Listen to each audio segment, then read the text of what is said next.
일어서서 하나님의 말씀 성경 봉독하겠습니다. 사도행전 11장 22절에서 26절입니다. 사도행전 11장 22절에서 26절 한 절씩 교독하겠습니다. 그때 이 일들에 관한 소식이 예루살렘에 있던 교회의 귀에 들어가매 그들이 바나바를 보내며 그가 멀리 안디옥까지 가게 하니라.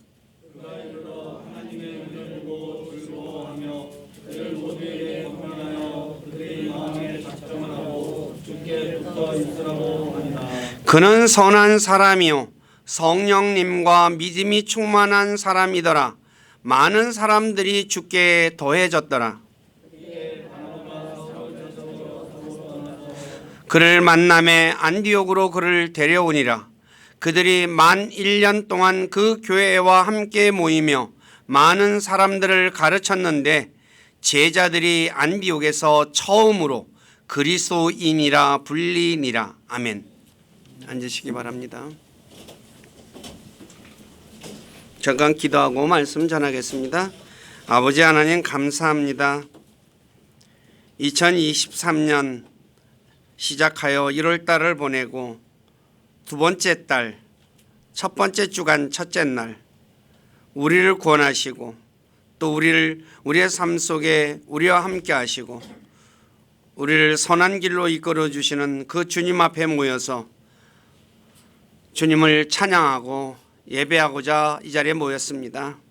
이 시간에도 이곳에 함께 하셔서 저희 예배 받으시고 기록된 말씀을 통해서 주님의 선한 뜻을 우리에게 가르쳐 주셔서 우리가 그것을 배우고 그 말씀 위에 굳건하게 쓰고 그 말씀에 순종해서 우리를 권하신 주님을 기쁘시게 해드리는 우리 모두가 되기를 원합니다. 우리를 진리 가운데로 이끌어 주시고 영광을 받으시옵소서. 여러 가지 사정이 있어서 몸이 아파서 참여하지 못하는 지체들 기억해 주시고 연약한 지체들에게는 강건함을 주시고 믿음이 연약한 지체들에게는 믿음을 더하여 주시고 환경이 허락지 않는 지체들에게는 환경을 허락해 주셔서 함께 모여 구원의 하나님을 찬양하고 예배하는 삶 살아가도록 도와주시고 영광을 받으시옵소서. 또한 부족한 자를 이곳에 세워서 하나님의 말씀을 전하게 하신 아버지께 감사를 드립니다. 인간의 생각이나 뜻을 전하지 않게 하시고 오직 살아계신 하나님의 말씀만을 신실하게 전해서 말씀을 듣는 우리 지체들을 말씀 위에 굳건하게 세워주는 저가 되기를 원합니다.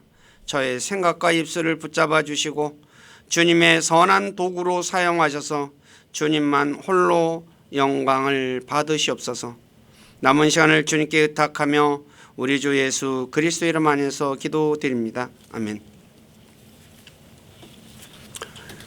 오늘날 우리는 교회에 다니는 사람과 예수 그리스도를 믿어 구원받은 사람 모두를 가리켜 그리스도인이라 부르죠.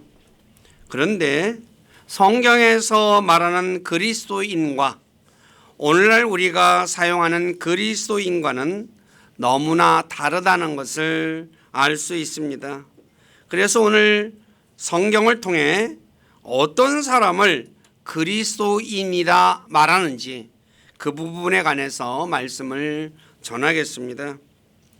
성경에서 그리스도인이라는 용어는 3번 사용됐습니다. 모두 사도행전 오늘 본문 11장 26절에 처음 사용됐는데 안디옥 교회에서 제자들을 가리켜 예수님의 제자를 가리켜 그리스도인이다 불렀다고 그러고 두 번째는 사도행전 26장 28절에 바울의 말을 들은 아그리빠 왕이 바울에게 네가 나를 설득하여 거의 그리스도인이 되게 한다라고 말해요. 그러니까 바울에게 설득당한 거예요. 그리스도인이 될 뻔한 겁니다. 되진 않은 사람입니다. 그리고 세 번째는 베드로전서 4장 16절에서 그리스도인으로 고난받는 것에 대해 부끄러워하지 마라 그래요. 그리스도인은 내가 세상에서 고난받는 것에 대해서 부끄러워할 필요가 없다고 말하는 거죠. 그래서 이 그리스도인의 뜻은 그리스도의 사람들이라는 뜻입니다. 그러니까 예수님의 사람들이라는 뜻이죠. 자, 사도행전 11장 26절에 보면 예수님의 제자들을 그리스도인들이라 부르는 것을 보면 아마도 그리스도를 믿는 사람들이기 때문에 그리스도인들이라 부른 것 같습니다. 예를 들어 마가복음 3장 6절에서 헤롯을 따르는 사람들을 헤롯 당원이라고 불렀죠. 근데 영어로 보면 끝에 보면 헤롯 뒤에 보면 INDS라는 이 단어가 쓰이는데 이건 사람들을 칭할 때 쓰이는 단어입니다. 그래서 당시 자신들을 따르는 지도자의 이름을 따라 부르는 경우가 많았어요. 그래서 이제 지도자가 이제 예수님이니까 그러니까 예수 그리스도의 사람들 그렇게 부르는 거죠. 11장 26절에 보면 제자를 그리스도인이다 불렀죠. 그러므로 제자는 그리스도인은 예수님의 제자라는 것을 성경은 말씀해 주고 있습니다. 그러면 그리스도인이 누군가를 알려고 한다면 성경에 예수님께서 어떤 사람을 제자라고 불렀는지 그것을 살펴보면 좀 더 정확하게 알 수 있겠죠. 예수님께서는 성경의 사복음서에 보면 제자가 되는 조건에 대해서 여러 곳에서 말씀하셨습니다. 근데 오늘은 누가복음에 기록된 14장, 누가복음 14장에 기록된 그 제자의 조건에 대해서 바로 말씀을 우리가 살펴보겠습니다. 그 조건은 세 가지를 말했는데 첫째 26절에 보면 자신의 부모와 형제 자매와 자신의 생명을 미워하는 자가 제자가 된다 그래요. 두 번째는 27절에 자기 십자가를 지고 예수님을 따르는 사람이 예수님의 제자가 된다고 말씀하고 있고 33절에는 자신의 모든 소유를 버리는 자가 예수님의 제자가 된다라고 말씀하고 있어요.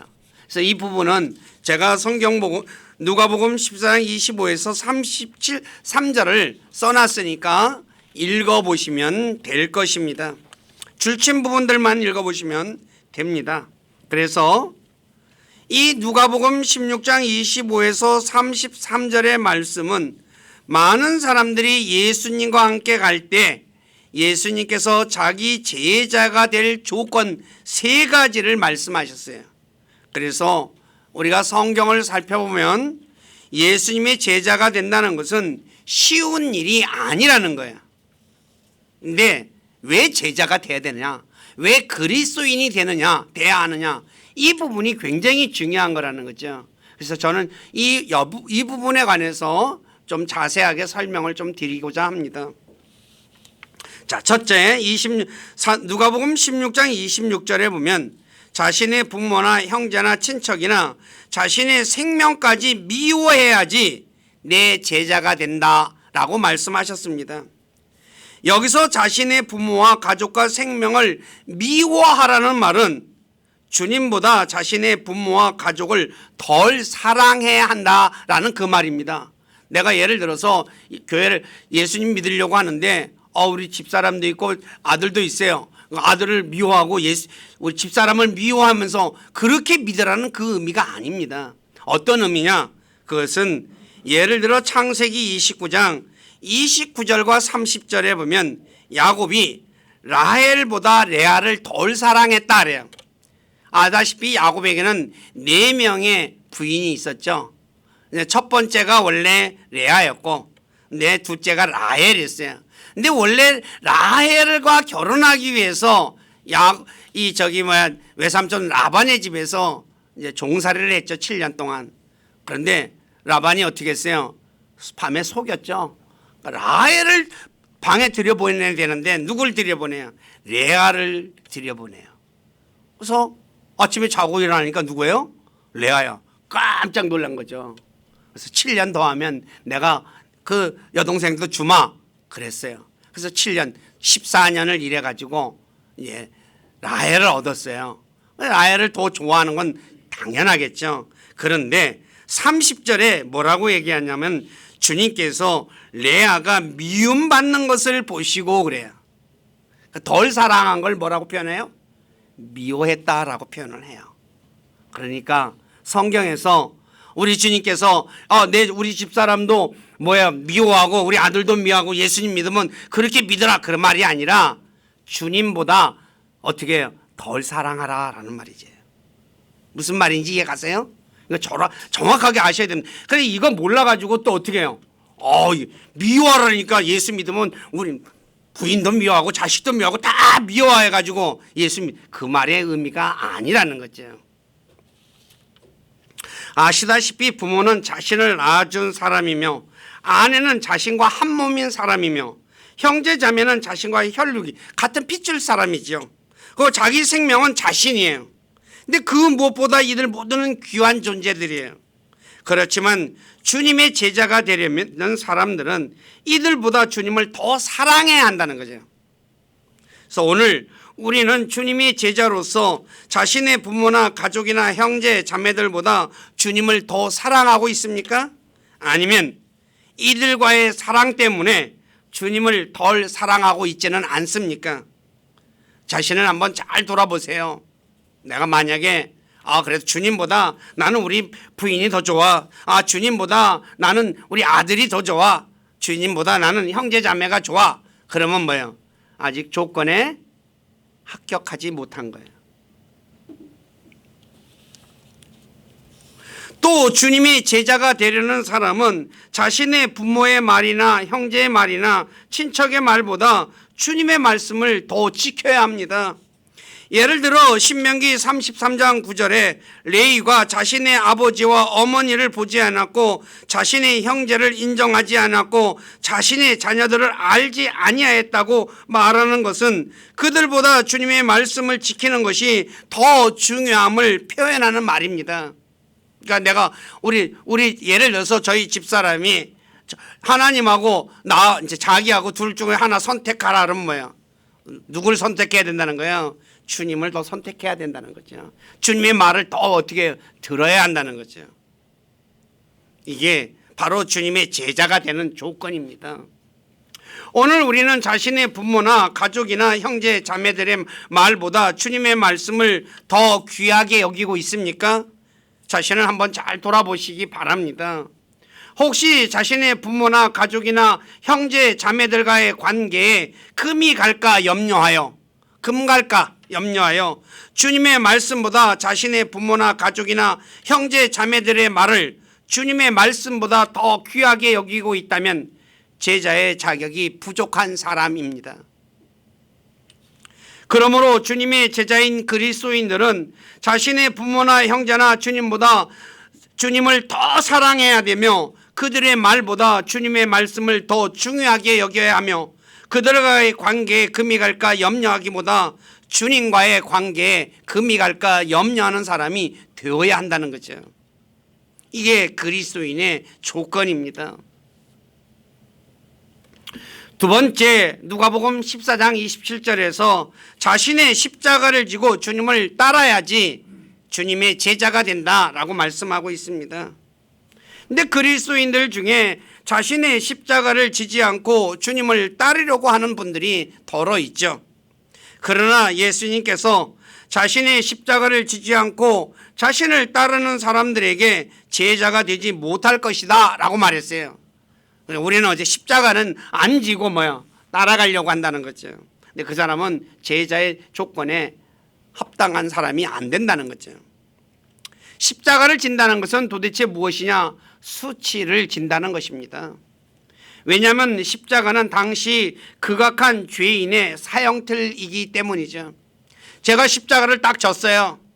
그럼 저 사람은 아주 극악한 죄인이야. 사람들에게 손가락질 받는 거예요. 그러니까 어때요? 십자가 싫다는 거죠. 그리고 나는 주님 따르고 싶다는 거죠. 그런 그 사람은 주님의 제자의 조건에 맞지 않는 사람이라는 거죠. 그래서 고린도전서 1장 23절에 십자가는 유대인들에게 걸려 넘어지게 하는 것이요 그리스인 헬라인에게는 어리석은 것이다 이거죠. 그러니까 유대인들이 예수님이 십자가를 지셨잖아요. 왜 세상의 구원자가 십자가를 져야 됐냐? 그것을 안 믿은 거죠. 그리고 또 세상 사람들 그리스인 즉 헬라 사람들은 어때요? 바보 같은 짓 아니야? 라고 얘기하는 거죠. 다시 말해서 그리스도인이 되려면 세상 사람들에게 수치당하는 것을 감수해야 한다는 거죠. 그거 각오하고 따라가야 한다는 거죠.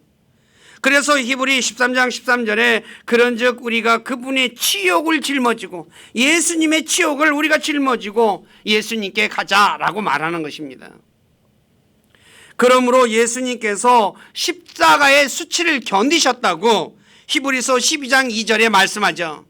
예수님이 세상의 십자가의 수치를 견디셨어요. 그분은. 그리고 왜 견디셨습니까? 자기 앞에 놓인 기쁨으로 인해서, 즉 왕자에 앉는 것을, 그것을 바라보며 수치를 견뎌버렸어요. 그리고 멸시해버렸어요.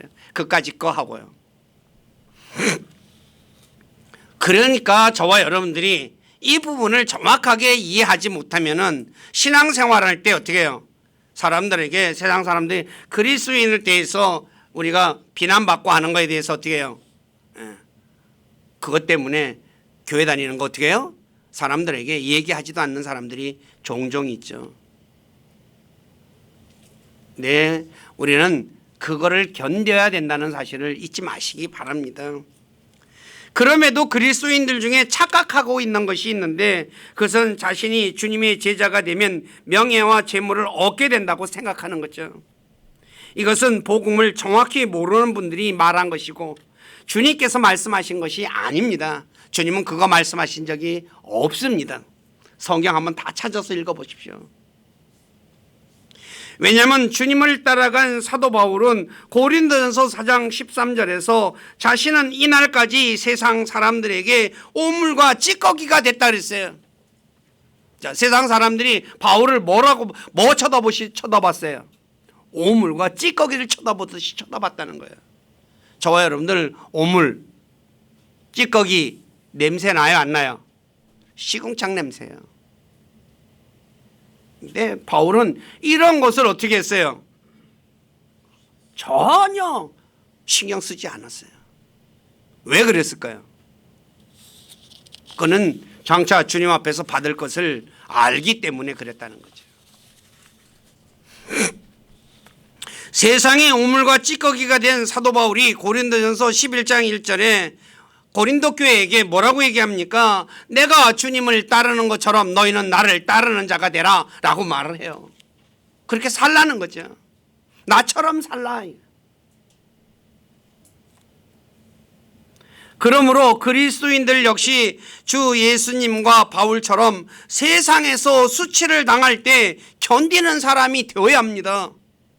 오늘 우리는 주님의 제자로서 세상에서 수치당하는 것에 대해 어떻게 생각하고 있습니까?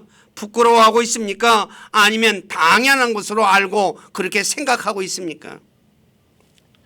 사도 바울은 디모데후서 1장 12절에 복음을 전함으로 고난당한 것을 부끄러워하지 않았듯이 그리스도인들은 주님을 따르면서 고난당하는 것을 부끄러워하지 말아야 한다고 성경은 말씀하고 있다는 거죠. 왜냐하면 그리스도인은 예수님과 같은 고난을 받도록 정해진 사람이기 때문에 그래요. 저와 여러분들은 고난 받도록 정해진 사람이에요. 이거 알고 있습니까?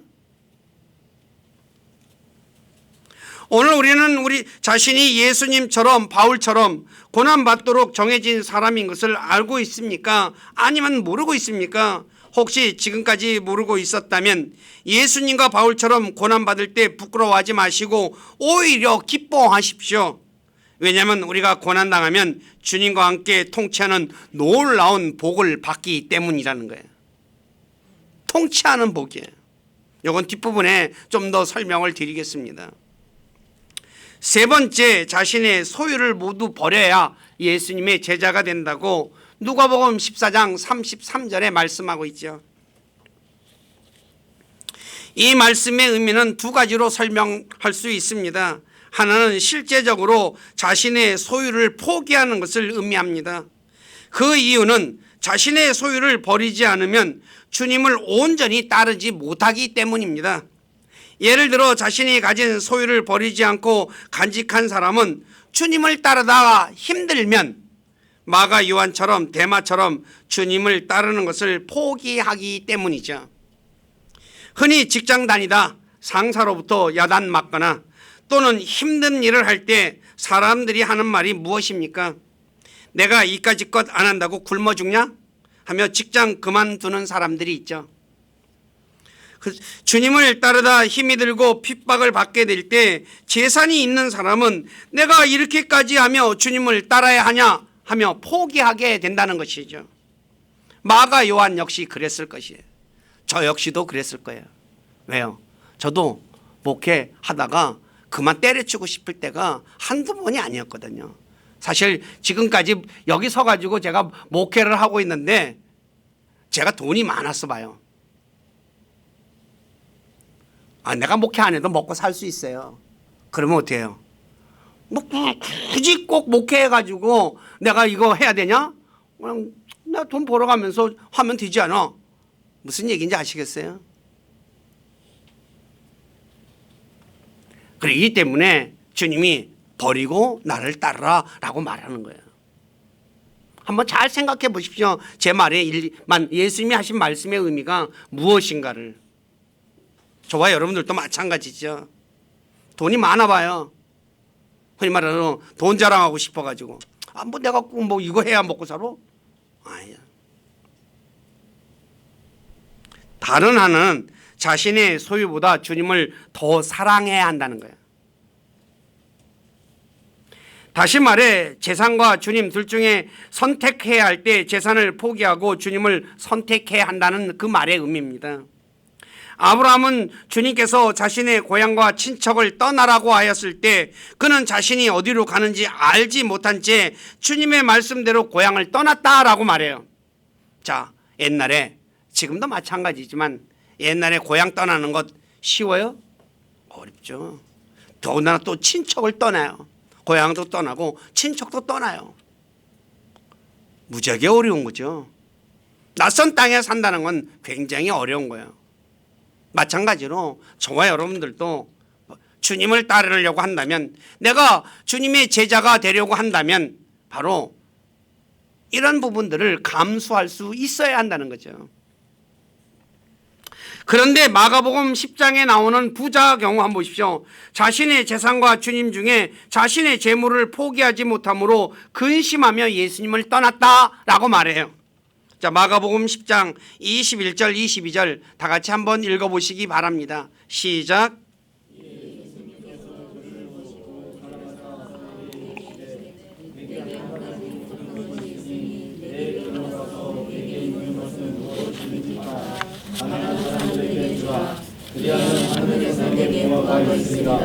그리고 와서 십자가를 지고 나를 따르라 하시매 그가 많은 소유를 가졌으므로 그 말씀을 듣고 슬퍼하며 근심하며 갔다. 다 죽어? 그리고 십자가 지고 나를 따르라 그래요. 그러니까 어떻게 해요?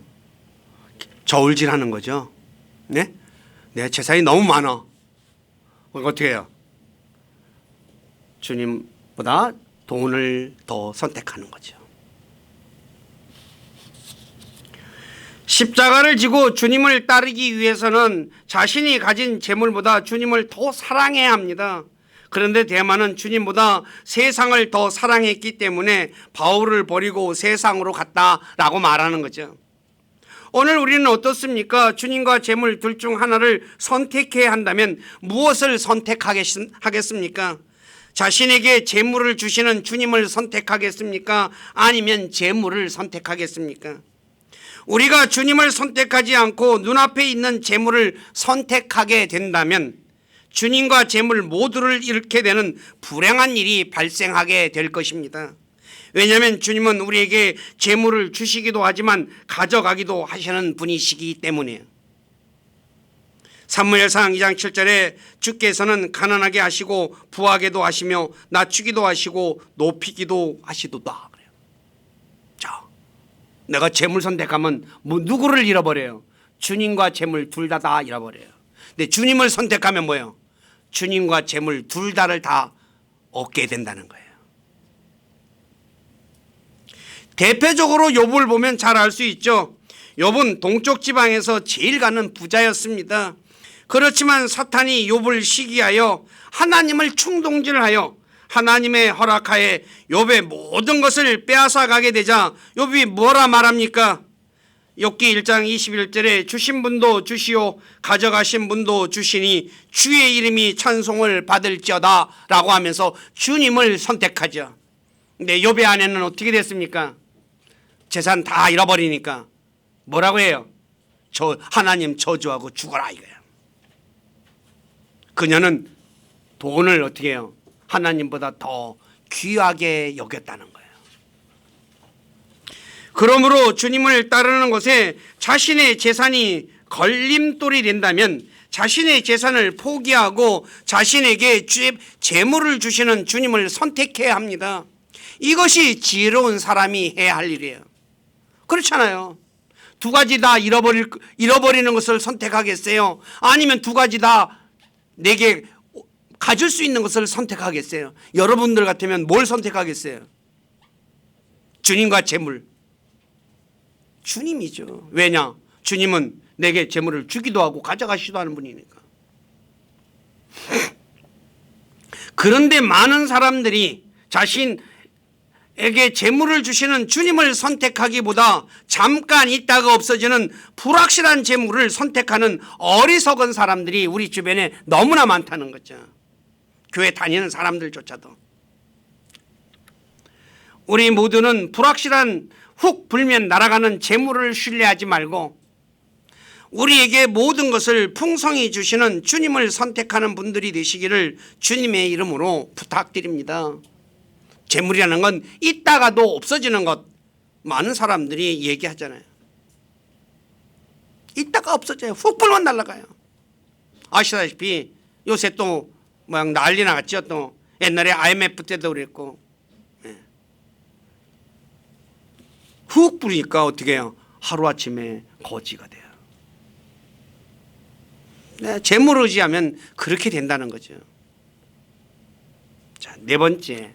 여기가 이제 포인트입니다. 제자가 되려면 계산을 한 후에 선택해야 합니다. 이제 누굴 선택하는지 한번 계산을 해봐야 한다는 거죠. 오늘 누가복음 14장 28에서 33절에 이렇게 말합니다. 너희 중에 누가 망대를 세우려 할 때 자기가 가진 것이 그것을 완성하기에 충분한지 먼저 앉아서 그 비용을 계산하지 아니하겠느냐.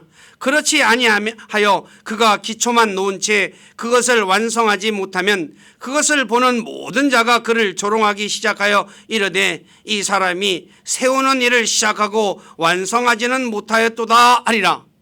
건물을 지려고 했는데 건물 지려면 어떻게 해요? 예산이라는 게 있잖아요. 근데 만약에 1억이에요. 그런데 1억을 준비하고도 거기다 플러스 한 30% 더 해야 돼요. 원래 다 그렇거든요. 근데 한 2천만 원 가지고 지려고 해요. 그럼 어떻게 돼요? 못 짓죠? 기초 딱 놓고 나서 어떻게 해요? 하늘만 쳐다보는 거죠. 그럼 사람들이 뭐예요? 조롱한다는 거예요. 여러분들이 시내 돌아다니다 보면 집 딱 올라가다가 어떻게 해요? 뼈대만 있고 10년, 20년 된 건물들 종종 보일 거예요. 왜 그렇게 됐어요? 남의 돈 가지고 지려다가 안 되니까 그렇게 되고 만 거예요. 자, 또 어떤 왕이 다른 왕과 전쟁을 하려 할 때 자기를 치려고 2만 명을 거느리고 오는 자를 자기가 10,000명으로 당해낼 수 있을지 먼저 앉아서 곰곰이 생각해 보지 아니하겠느냐. 만일 그렇게 할 수 없다면 다른 왕이 아직 멀리 있을 때에 그가 사신단을 보내어 평화의 조건을 구하느니라. 이와 같이 너희 중에 누구든지 자기 모든 소유를 버리지 아니하는 자는 능히 내 제자가 되지 못하리라. 거기 중간 앞에서 제자의 조건 두 가지를 얘기하고 그다음에 요거 딱 삽입으로 요거 딱 넣고 또 마지막에 뭐요? 제자가 되는 조건에 제자가 되는 것에 대해서 얘기를 해요. 왜 이렇게 얘기하셨느냐는 거죠. 자, 예수님께서 누가복음 14장 28, 32절에 두 가지 비유를 하죠. 망대 세우려는 사람은 비용을 계산한 후에 세워야 하고, 전쟁하려고 하는 사람은 적군과 자신의 군대의 숫자를 비교한 후 전쟁을 할 것인가 화해할 것인가 생각해 보고 난 후에 결정해야 한다는 거예요.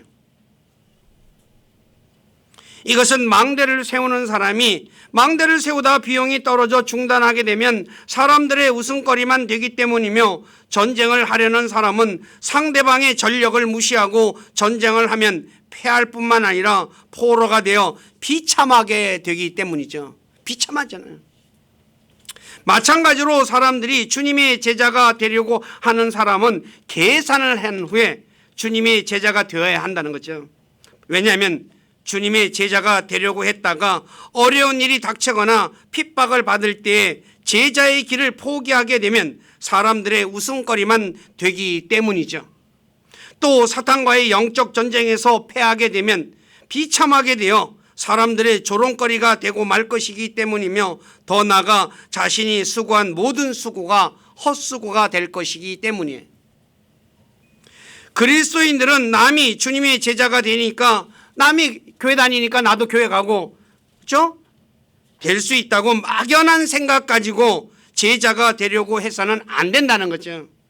이런 사람은 어려운 일이 닥치면 제자가 되는 것을 포기하게 됩니다. 이런 분들은 성경에서 가시나무 밭에 뿌려진 사람과 같다고 마가복음 4장 18절에서 19절에 말씀하고 있다는 거죠. 그렇다면 자신이 주님의 제자가 되는 것이 자신의 부모나 형제나 친척이나 자신의 생명을 미워할 만큼, 또 자신의 십자가를 지고 주님을 따를 만큼, 또 자신의 모든 소유를 버릴 만큼 귀한 것인가 지금 계산해 봐야 한다는 거예요. 이 부분을 제가 말씀드리고자 해요. 계산해 보자는 거죠. 여러분들이 보시기에 주님의 제자가 되는 것과 자신의 부모와 형제와 친척을 버리는 것 중 어느 것이 귀하다고 생각합니까? 알다시피 부모는 자신을 낳아 길러준 분이며, 형제는 자신과 함께 성장한 사람이며, 자신이 어려울 때 힘이 되어진 분들입니다. 이러한 분들을 버리고 주님을 따르는 것이 귀할까요? 예, 주님을 따르는 것이 귀합니다. 왜 귀할까요? 첫째, 주님은 부모님과 형제들과 자신의 생명보다 더 귀하신 분이기 때문에 그렇다. 예를 들어 부모님은 자신을 낳아주고 길러준 분입니다. 그렇지만 자신의 생명은 마음대로 할 수 없습니다. 그렇지만 주님은 우리의 자신의 생사화복을 쥐고 계시는 분이기 때문에 더 귀하다는 거예요. 신명기 32장 39절 한번 읽어보십시오. 다 같이 시작.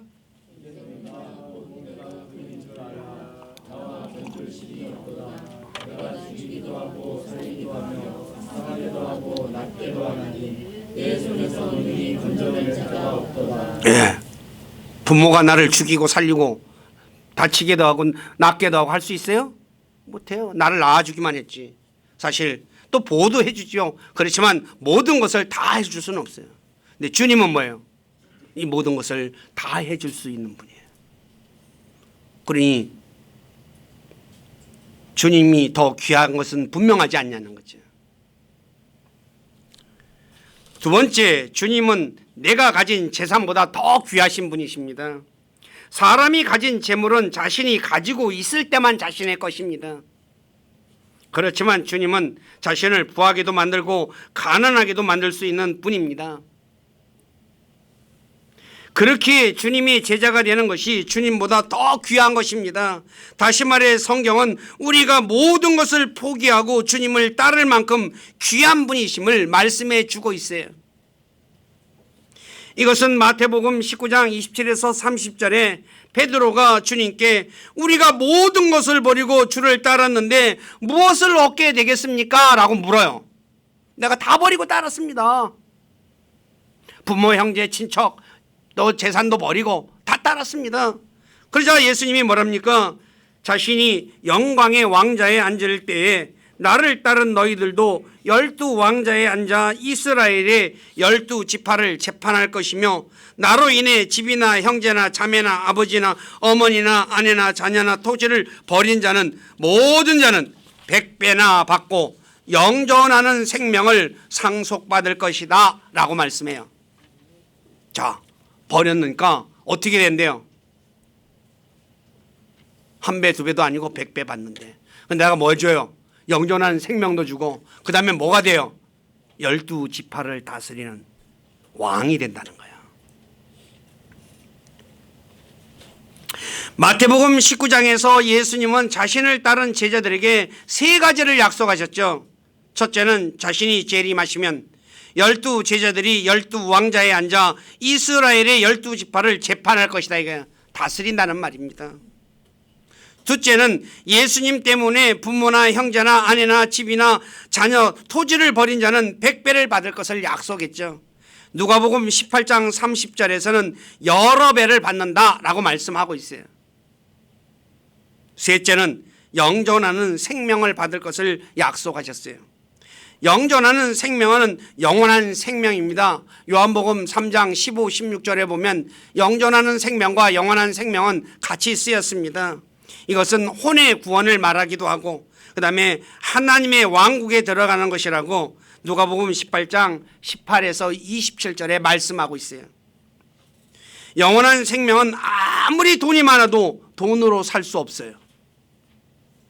우리가 병원에서 아파가지고 병원 가면 돈 싸들고 가서 어떻게 해요? 살려주세요 하잖아요. 고쳐요?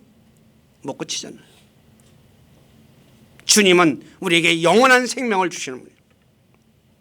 어떻습니까? 모든 것을 버리고 주님을 따를 만하지 않습니까? 예? 한번 생각해 보세요. 왕자는 왕이 앉는 자리입니다. 아무나 앉는 자리가 아닙니다. 왕자에 아무나 앉으면 어떻게 돼요? 예? 즉시 뭐예요? 죽어요. 그렇잖아요.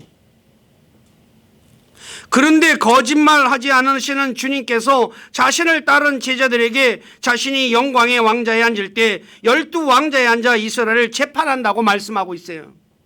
이게 포기하고 따를만 합니까? 안 합니까? 자, 오늘날 사람들이, 정치인들이 국회의원 한 자리 하려고 어떻게 해요? 4년짜리 하나 하려고 몰빵하는 사람들 있잖아요. 그렇죠? 그런데 왕이 된다는 거예요. 왕.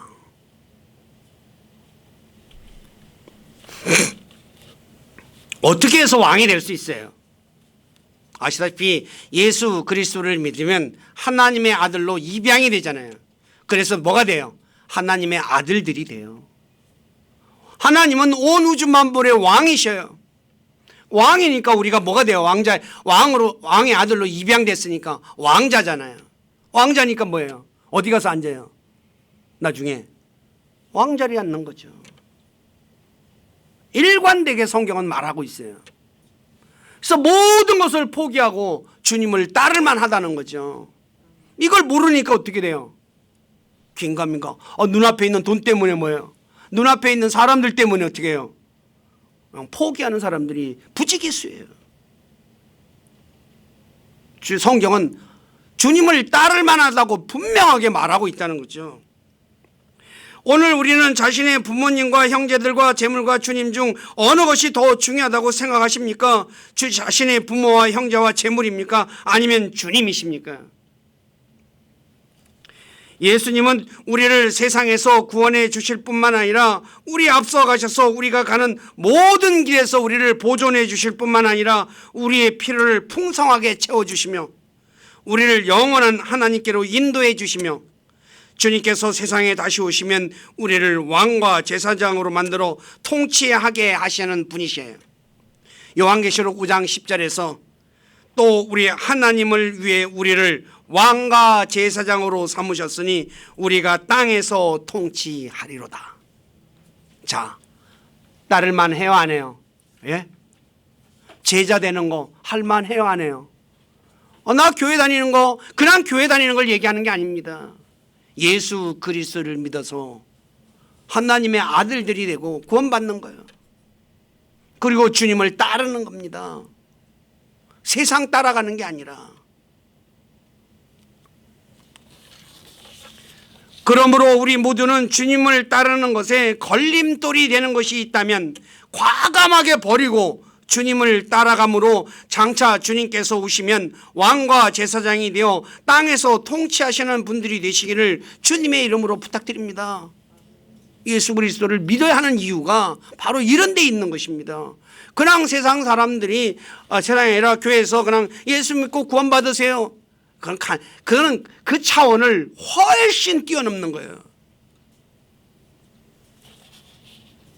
한번 잘 생각해 보세요. 오직 아직까지도 내가 예수 그리스도인이 되는 것, 예수 그리스도를 믿는 것이 내가 예수 믿으면 세상 사람들 얘기하죠. 예수 믿으면 저기 마귀가 이전에 믿던 신이 재산 몽땅 가져간대. 그래서 안 믿는 사람도 있어요. 제 주변에 있어요. 돈이 귀합니까? 영원한 생명이 귀합니까? 주님이 귀합니까? 주님은 우리에게 돈을 주기도 하고 가져가기도 하셔요. 푹 불면 일순간에 거지가 되는 건 일순간이에요. 내가 진다고 쥐어집니까? 그런 법은 없어요. 저는 제 주변에 그런 분들, 돈 많은 사람들, 일순간에 거지 되는 사람들도 봤어요. 근데 사람들은 돈이 자기를 영원히 지켜줄 것이라고 착각하며 산다는 거죠. 착각이에요. 그건 착각이에요. 그래서 우리 교회 식구들 중에서 여기 계시는 분 중에 아직까지 내가 예수 그리스도를 믿는 것을 지금 그냥 믿을까 말까 망설이는 분, 또 안 믿은 분이 있다면 오늘 말씀을 통해서 한번 계산해 보세요. 부모보다 돈보다 뭐보다 주님이 귀한지 안 귀한지. 우리 주님은, 제가 여러분들에게 하나님의 주권이라는 소책자 교재를 나눠드린 적이 있을 거예요. 거기 한번 보세요. 우리 주님이 어떤 분이신가. 모든 것을 다 만물을 다 자신의 마음대로 하시는 분이셔요. 그분을 선택하는 것이 누구 편 들어야 돼요. 오늘날도 정치판에서 뭐라 그럽니까? 사람들 줄 잘 서야 한다 그러잖아요. 군대에서도 마찬가지고 줄을 잘 서야 된대요. 저와 여러분들은 주님께 줄을 서는 분들이 되셔야 된다는 거죠. 그럴 만한 가치가 있잖아요. 또 사람은 변합니다. 어느 순간에 변할런지도 몰라요. 근데 주님은 뭐예요? 절대로 안 변하시는 분이셔요. 그러니 거짓말도 안 하시고 자신이 말씀하신 그대로 행하시는 분이시니 주님을 선택하는 것, 주님을 따라가는 것, 이게 얼마나 복된 것인가. 우리 교회 식구들이 주님을 따라감으로써 이런 놀라운 은혜와 복들 가운데 사시기를 부탁드립니다. 기도하겠습니다. 아버지 하나님, 부족한 자가 사도행전 11장 26절의 말씀, 당시에 예수님을 따르는 제자들을 가리켜 그리스도인이라 불렸는데, 부족한 자가 누가복음 14장에 예수님께서 자신의 제자가 되는 조건의 세 가지를 말씀하셨는데 그 세 가지에 대해 말씀을 전했습니다. 제자가 되려면 자신의 부모나 형제나 자신의 생명까지 미워해야 되고, 그리고 또 자신의 모든 소유도 버려야 되고, 또 자기 십자가 수치를 지고 주님을 따라야 한다는 것 배웠습니다. 말씀을 전했습니다. 그런데 우리가 내가 부모, 형제, 내가 가진 소유, 세상에서 내가 그리스도인이 되어서 당하는 수치, 이 모든 것 진짜 보다 주님이 더 귀한 분이라는 것 전했지만 제가 어찌 그 주님에 관해서 모든 것을 다 말할 수 있겠습니까? 간절히 원하옵기는 주님께서 약속하신 진령께서 우리 사랑하는 지체들에게 주님이 어떤 분이신가, 우리가 왜 주님을 선택해야 되는지 자세하게 가르쳐 주시고 깨닫게 도와주시옵소서. 그래서 지금까지 믿던 분들은 더 주님 의지하고 신뢰하고 주님을 따라가게 해주시고, 그리고 아직까지 망설인 분이 혹시 있다면 주님을 우리가 왜 따라야 하는지 자세하게 가르쳐 주셔서, 그래서 그분을 믿고 주님을 따라가서 주님께서 약속하신 모든 복을 받아 누리는 복된 삶 살아가는 모두가 될 수 있도록 만들어 주시고, 주님은 영광을 받으시옵소서. 저희들의 삶을 주님께 의탁하며 우리 주 예수 그리스도 이름 안에서 기도드립니다. 아멘.